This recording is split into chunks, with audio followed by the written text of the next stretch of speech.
আসসালামু আলাইকুম রহমতুল্লাহ বারাকাতু। কেমন আছেন আমার বন্ধুরা? ইউটিউব, টিকটক, ফেসবুক যারা আমার ফ্যান লিস্টে আছেন সবাইকে জানাই আসসালামু আলাইকুম রহমতুল্লাহ বারাকাতু। আশা করি সবাই ভালো আছেন।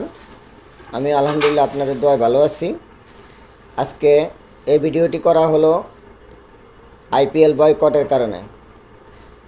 আমি আমার জায়গা থেকে আইপিএলকে বয়কট করলাম। আমার নিজ ধারণা থেকে আমি বলতেছি যে আইপিএল বয়কট, কারণ যেখানে মুস্তাফিজকে আইপিএল থেকে বাদ দেওয়া হয়েছে সেখানে বাংলাদেশের কোনো চ্যানেলে যেন আইপিএল প্রচার না করে।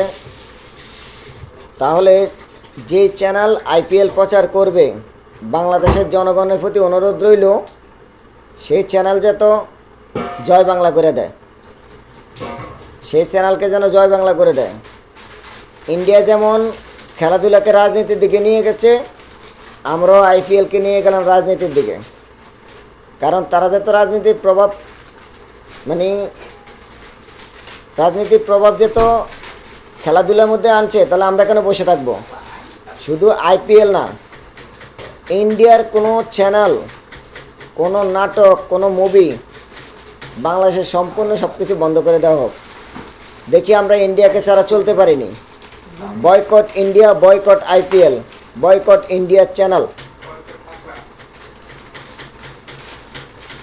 বাংলাদেশের কোনো চ্যানেলে কোনো আইপিএল যত সম্প্রচারণ না করে সেজন্য প্রশাসনের প্রতি দৃষ্টি আকর্ষণ করছি, অনুরোধ জানাচ্ছি। তারা যেমন বাংলাদেশের মুস্তাফিজকে বয়কট করেছে, আমরা আইপিএলকে বয়কট করলাম। প্রতিদিন সবাই একটা করে ভিডিও দিবেন নিজ নিজ জায়গা থেকে। IPL boycott.